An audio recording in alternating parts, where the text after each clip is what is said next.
What is going on, all you Pokemon collecting maniacs out there? This is Ryan, the PikaPikaPapa, and as you all know, I keep a ton of Pokemon data, and I really enjoy doing it. I know that sounds crazy, but I do. I enjoy the action of recording that information. So a lot of people have asked me, do you just scrape websites and have it dump into a file, and then run functions off of that? But I truly don't. I go to Pokedata.io, I look at every single card, I hand key in every single price, and a lot of people have said you're absolutely insane for doing that. But for me, it helps me keep a finger on the pulse of what's going on. I have to look at the card, I have to look at the price, I'm able to notice patterns and trends, and it helps me bring you guys the most relevant information that I possibly can. And what we traditionally do is we do individual videos throughout the course of the month, but a lot can get lost in the sauce. We talk about a lot of data. So last month what I did was I did a state of the hobby video where I said we're going to take all of that information, I'm going to try and consolidate it into one end of the month video just to talk about where the hobby's at as a whole, and that's what we're doing today.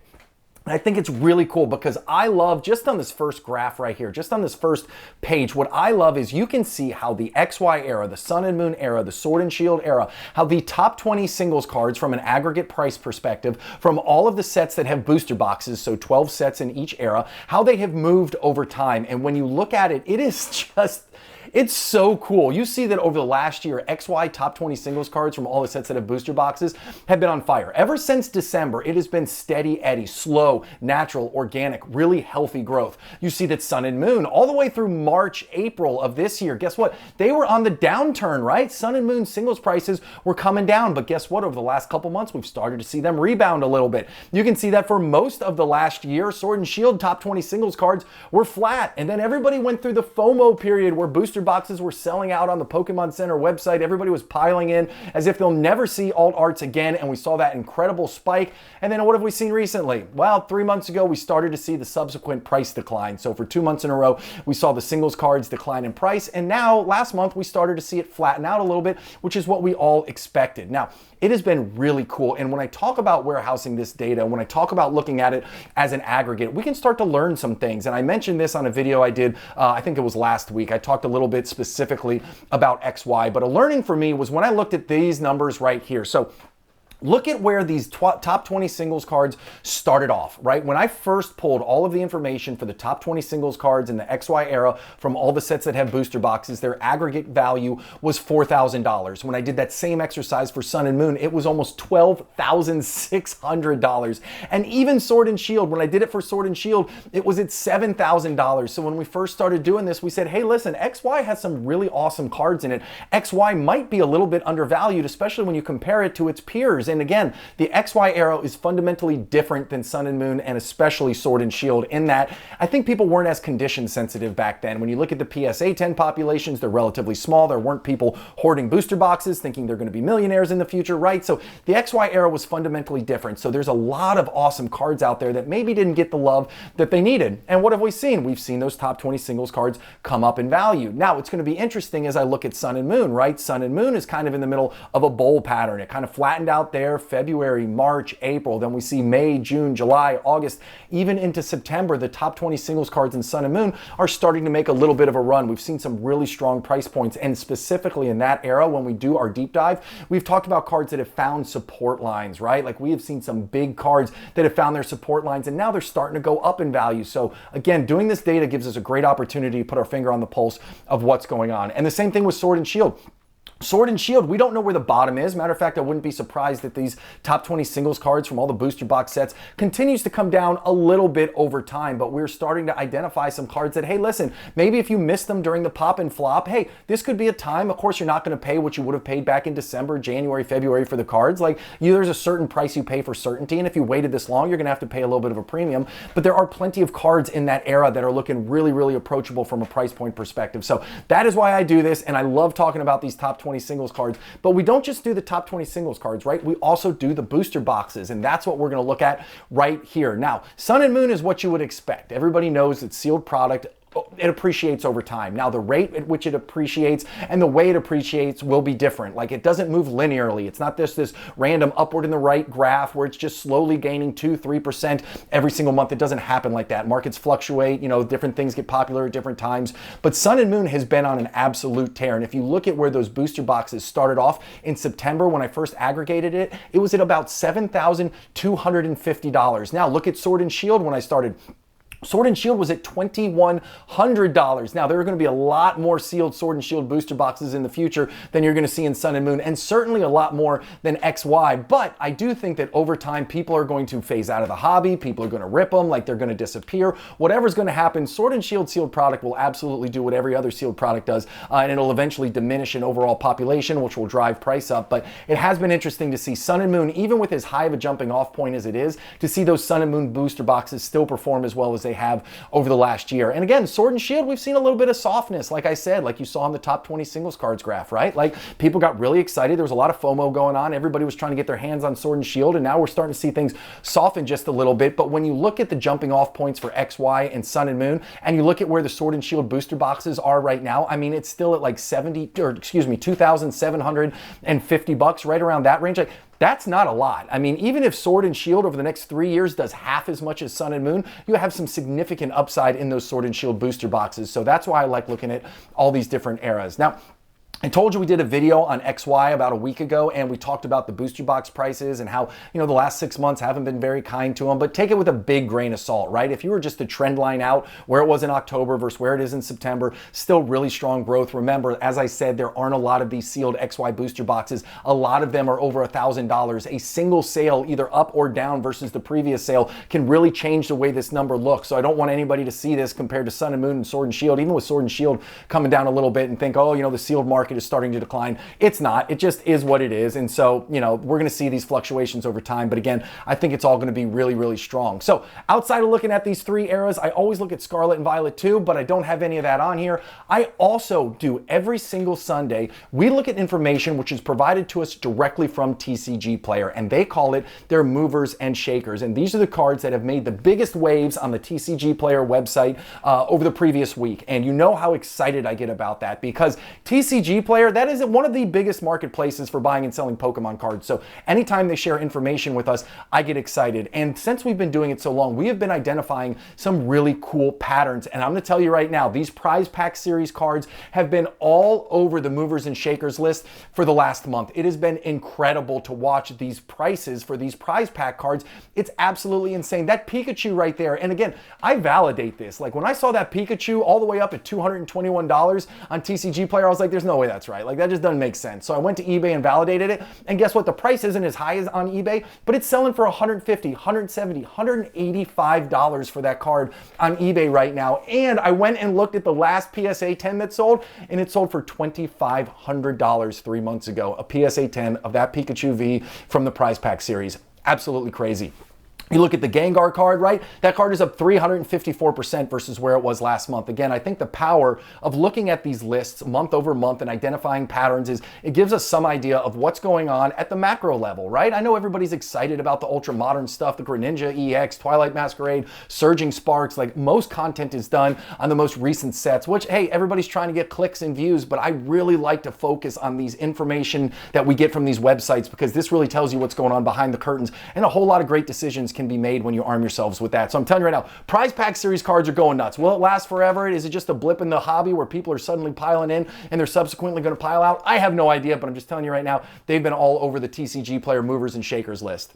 Now, grading. You know that I am a huge grader, and I love monitoring the rate of grading cards in the TCG space. I do a whole video every single month where we look at the actual grading volumes in the TCG space, from PSA, from CGC, from SGC, and Beckett. We look at the most graded cards, we look at the most graded sets, we look at the most graded everything, you name it, we look at it, and it gives us a great idea of what's going on at the macro level of the hobby. Now, the graph on the right is the total number of TCG cards that have been graded at PSA by month. And if you look, besides that big blue line on the far right, which was August, where it was absolutely insane, volume absolutely spiked, for all of 2024, the grading volume at PSA in the TCG space has been on a steady decline, which isn't great. But when you think about it, there hasn't been some of the biggest sets of Scarlet and Violet that have come out. So we kept saying, listen, the volume is coming down, but really Pokemon needs to give us stuff worthy of being graded, stuffing that gets us excited about being graded. So hopefully the trend that we saw last month will continue. And then the graph on the left, the Pokemon versus ball sports, that is my my own made up metric. The data is straight from PSA, but for me, what I have been saying is that I think Pokemon in the long run, in terms of grading volume, in terms of popularity, Pokemon will overtake what I call ball sports, which is baseball, basketball, and football. So every month when I get the data from PSA, I aggregate the baseball, basketball, and football grading volume, and I compare it to the TCG grading volume. And again, as you can see, for most of last year and the year before, those grading volumes were really close. I felt really good. I'm like, man, I'm spot on. Like Pokemon TCG, we're going toe to toe with ball sports. Like, just wait, we're gonna kick the heck out of you, and Pokemon and TCG is gonna reign supreme. But then for all of this year, ball sports absolutely took off. We have some great rookies. We got some really exciting players that are coming out there, and that has really driven some grading volume in the ball sports. And Pokemon, not the same. TCG volume has been down. But if you look in August, if you look at what happened, ball sports was flat, TCG was up. Obviously, within, I don't know, the next week or so, I'm going to have the new grading volume from all of those big four sites. So I'll let you know where September ended up, but I'm really, really excited. I think we're on the front end of some really big grading volume, some really big excitement in the era. Obviously, we have some really cool sets coming out. So we shall see, but I'm very, very bullish on the overall grading aspects. Now, tons of cards being graded. It's not good. It's not bad. It just is what it is. But it does tell you when people are getting a lot of cards graded, they think that they can buy them raw, get them graded, sell them for a profit. They think that there's some long-term future price appreciation in it. So it does give me good overall feelings in the hobby in general when I see strong TCG grading volume. Hey, guess what we also had? We had this little thing that called Stellar Crown dropped, and I really like Stellar Crown. Do I think it's going to be one of the top 4 sets in the Scarlet and Violet era? Of course I don't. But do I love some of these cards on here? I absolutely do. And the other thing I really like about this is these cards are actually performing the way we expected, right? We have seen so many cards in sets that come out and they absolutely spike after drop. What you expect is you expect the pre-sale prices to be high, and then as more product is opened and more singles cards are injected into the market, you expect the supply to meet the demand, and that drives prices down, right? We haven't seen that in all of these Scarlet and Violet era sets, but we're seeing it here in Stellar Crown, which is really exciting. The Squirtle card has been dropping. It's down to about $40 right now. The Terrapagos card is an interesting card. So that is the chase card. I'm not a huge fan of it, if I'm being completely transparent, but it's been able to hold itself thus far at about $120. So who knows when it's going to shake itself out. And again, this is a new set. Prices move really fast. I work, so I have to pre-record a lot of this. So they could have even moved by the time you see this. Now, the Lacey card was a big takeaway for me because this is supposed to be the trainer card, the special illustration rare, right? Like if you look in Japan, like this is one of the most expensive cards in the set. And here in the US, or at least in the English variant, womp womp, it immediately dropped about 63%, all the way down below $50. So that just gives you an idea of what's going on in the current trainer market, right? Obviously, you still have Iono. Iono is number 1, but Surging Sparks has a little thing called Elysia, which is coming out, and I am super bullish on her, and I think that card might give us some upside. And then, of course, you got the Bulbasaur. I love the Squirtle and the Bulbasaur illustration rares. I will have them in my collection. I don't have them now. We'll just have to see. And then the booster box. I think a lot of people felt Stellar Crown wasn't going to be a great set, so booster boxes were going as they traditionally do when it's not a great set in Scarlet and Violet for under $100, but it's been fighting its way up. It's almost up to $110 right now. I don't know if it'll be able to hold on to it, but overall, a good start for Stellar Crown because it's what we would expect. Now, what's going to happen in the next couple months, we'll have to see, but a great start for Stellar Crown. Now, the next thing, Paradise Dragona. Obviously, the big part of Surging Sparks, Paradise Dragona, 1/2 of the Surging Sparks set went ahead and dropped over in Japan. And as I said, the Elysia card is absolutely crushing it. You also have the Latias special illustration rare. I am very excited about those. Now, the other 2 illustration rares, they're about $20 a piece, so they're not getting a whole lot of love over there. But remember, this is a small part of what the set is going to look like, because guess what else we're getting in Surging Sparks? We're getting these little things called Pikachus, and I have heard from very reliable sources we're going to get a special illustration rare. You all know I love PTCG Radio. He seems to know everything there is about cards and launches and sets, and he is telling me there's going to be a special illustration rare, and I am very, very excited. Another thing my dear friend has told me is that, guess what? This is not just an awesome card. It is not just an awesome Pikachu. It is also going to be super playable, right? This card cannot be one-hit KO'd if it has full life. That KO has to come from damage, so I know there's other ways to KO a card. But a lot of excitement around this card. I think this card, if you can combine a Pikachu with awesome art and playability, it is absolutely going to crush the game. And I will tell you right now, my early prediction, at least my early thought process, and I'm kind of biased because I'm a big Pikachu guy, is I hope and think that the Pikachu special illustration rare, the artwork will be so awesome that it'll supplement the Greninja, right? Greninja's at the very top. Obviously, that card is at $270, I think, today. I haven't checked recently, but I'm sure it's holding 270 bucks. So it'll be interesting to see where the Pikachu lands. I think Pikachu certainly has a lot more collector interest. Obviously, at 1 and 2, it's always Charizard and Pikachu, 1 and 2.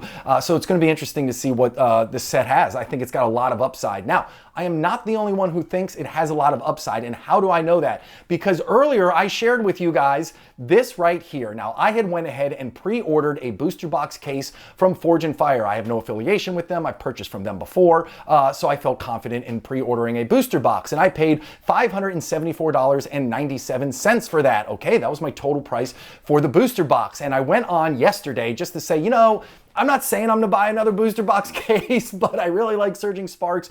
So I do that sometimes. I just window shop. So I went to go window shopping, and guess what? The pre-order booster box case has already increased in price. It's already up about $50. And what does that tell you? Like, whenever people are offering pre-orders, they usually know what their allocation is gonna be. And as that allocation gets smaller and smaller, the further out it is from the launch of the set, they're like, well, why would I sell it at this price? I can raise the price. I still have a month and a half until the set actually hits.